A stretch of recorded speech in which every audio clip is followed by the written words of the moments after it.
Hello everyone. आज हम start करेंगे अपनी quality control and regulatory affairs की फर्स्ट यूनिट। और मैं फिर से बताना चाहती हूँ this video is specifically for the final year BTech biotechnology students, तो वही देखें। ठीक है।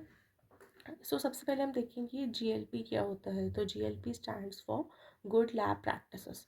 गुड लैब प्रैक्टिसेस एक ऐसे सेट ऑफ प्रिंसिपल्स होते हैं जो कि नॉन क्लिनिकल लैब स्टडीज़ की क्वालिटी और इंटेग्रिटी को मेंटेन रखते हैं। Okay, basically that are intending to support research in marketing which permits for products regulated by the government agencies. Okay, अब जीएलपी जो है वो मोस्ट कॉमनली किससे एसोसिएटेड है? फार्मास्यूटिकल इंडस्ट्री से और नॉन क्लिनिकल टेस्टिंग से। Basically that must be perform prior to approval of new drug product.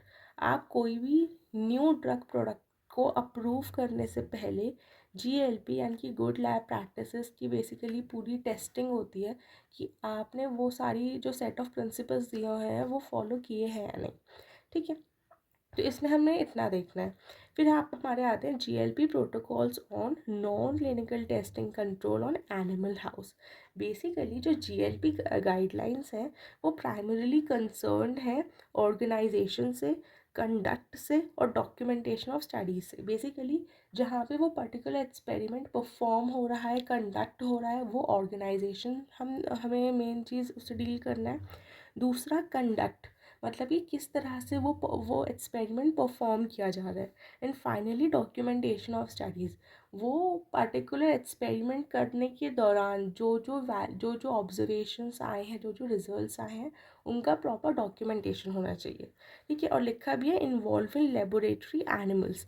Basically हम मेन यहाँ पे हमारा कंसर्न है जो लेबोरेटरी में एनिमल्स यूज़ होते हैं वो कहाँ यूज़ होते हैं, ऑर्गेनाइजेशन किस तरह से उनका एक्सपेरिमेंट कंडक्ट होता है, और documentation of studies.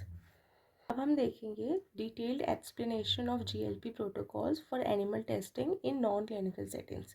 Basically animal testing करने के दौरान जो जो जीएलपी प्रोटोकॉल्स यूज़ किए जाते हैं और किस तरह से एक्सपेरिमेंट कंडक्ट होता है, कंडक्ट होने के बाद क्या होता है, सारे स्टेप्स हम इसमें देखेंगे। इसका हम डिटेल्ड एक्सप्लेनेशन देखेंगे। बेसिकली इस पूरे एक्सपेरिमेंट की प्लानिंग से लेकर रिपोर्टिंग तक टोटल 7 स्टेप्स आते हैं। पहला स्टेप होता है स्टडी डिज़ाइन एंड प्लानिंग, दूसरा होता है फैसिलिटी एंड इक्विपमेंट्स, तीसरा होता है personal training, then SOPs, animal welfare, data collection and analysis, reporting. अब हम इसको डिटेल में देख लेते हैं। स्टडी डिज़ाइन एंड प्लानिंग यानी कि हम कोई भी एनिमल टेस्टिंग करने से पहले, ठीक है, एक कॉम्प्रिहेंसिव स्टडी प्लान तैयार करते हैं। ठीक है, उस प्लान में क्या होता है कि हम जो एक्सपेरिमेंट करने वाले हैं उसका ऑब्जेक्टिव क्या है, मेथडोलॉजी क्या है, क्या किस तरह से प्रोसीजर होगा, टेस्ट के सिस्टम्स क्या हैं और एक्सपेक्टेड आउटकम्स क्या हैं एक्सपेरिमेंट के। Then selection of appropriate animal species and strains. Obviously कोई पर्टिकुलर हम एक्सपेरिमेंट कंडक्ट करवा रहे हैं, उसका एक एक्सपेक्टेड आउटकम है, तो ऑब्वियस बात है कि कोई पर्टिकुलर एनिमल स्पीशीज़ यूज़ होगी, कोई पर्टिकुलर एनिमल का स्ट्रेन यूज़ होगा। Okay, then facility and equipments, मतलब GLP compliant animal testing facility must be maintained.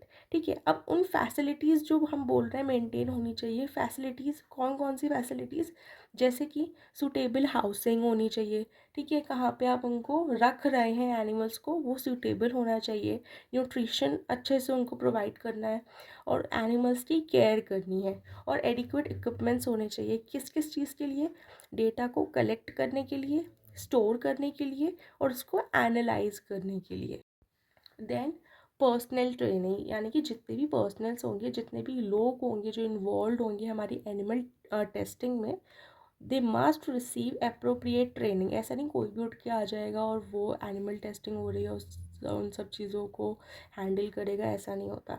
ठीक है, और अप्रोप्रिएट ट्रेनिंग किस में होनी चाहिए? उनको पता होना चाहिए जीएलपी प्रिंसिपल्स क्या होते हैं, उन्हें पता होना चाहिए एनिमल की केयर कैसे की जाती है, और स्टडी स्पेसिफिक प्रोसीजर्स पता होने चाहिए। देन एसओपीज़ क्या होता है? एसओपीज़ मतलब standard operating procedures.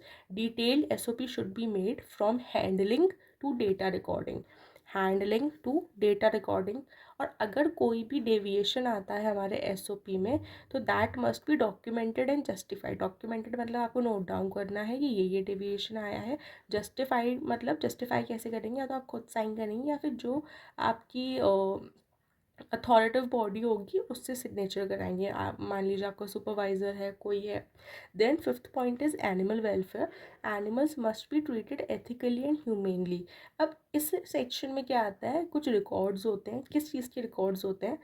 Animal housing conditions, health monitoring और वेटरनरी केयर। वेट्स होते हैं, vets are basically doctors of animals. ये सब मेंटेन होना चाहिए। अब जो एनिमल वेलफेयर है उसमें कुछ रूल्स हैं, जैसे कि वो क्या क्या है कि animals of different species should be housed in separate rooms.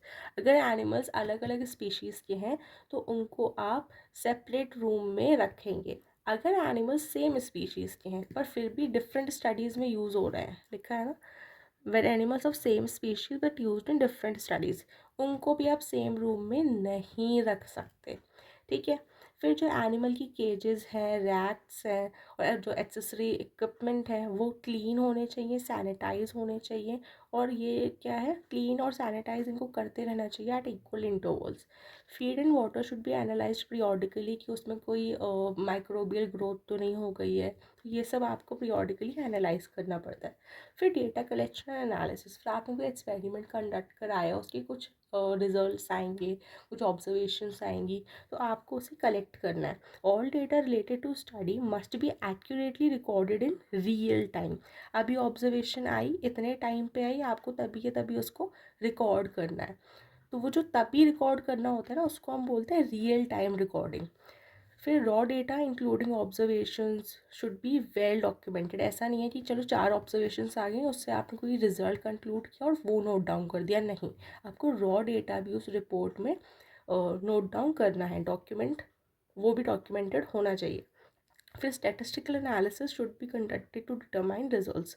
आपके पास अलग अलग तरह के ऑब्जर्वेशंस आएंगे, उसका हम स्टैटिस्टिकल एनालिसिस करेंगे और हम उससे रिजल्ट कंक्लूड करेंगे और वो हम नोट करेंगे। फिर फाइनली जब आपका पूरा एक्सपेरिमेंट ख़त्म हो जाता है, आपको रिपोर्ट बनानी होती है, उसको हम बोलते हैं फाइनल स्टडी रिपोर्ट। उसको जनरेट करना होता है। उस रिपोर्ट में क्या क्या डालना होता है, आपका ऑब्जेक्टिव क्या था, मेथडोलॉजी क्या थी, ठीक है, रिज़ल्ट क्या है, कंक्लूजन क्या है, आपको सब डालना होता है।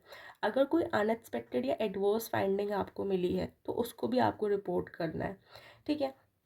अब ये जो प्रोटोकॉल्स हैं वो क्यों डिज़ाइन किए गए हैं, वो इसलिए डिज़ाइन किए गए हैं कि एनिमल्स का एथिकली ट्रीटमेंट हो। ऐसा नहीं है आप किसी भी तरह एनिमल्स को ट्रीट कर रहे हैं, तो ये चीज़ें ना हो, इसलिए ये जो प्रोटोकॉल्स हैं डिज़ाइन किए गए हैं। डेटा क्वालिटी मेंटेन रहे इसलिए। फिर reproducibility of research findings while complying with regulatory requirements. ठीक है। इसलिए अगर इन केस आप ये जो हमारे सेट ऑफ प्रिंसिपल्स हैं, जो GLP है, इसका आप वायलेशन करते हो तो होता क्या है, आपका डेटा रिजेक्ट हो जाएगा, आप पे फाइन इम्पोज हो जाएगा, यहाँ तक कि लीगल कॉन्सिक्वेंसेस भी हो सकते हैं। तो strictly adherence with GLP guidelines is crucial for scientific integrity and regulatory compliance.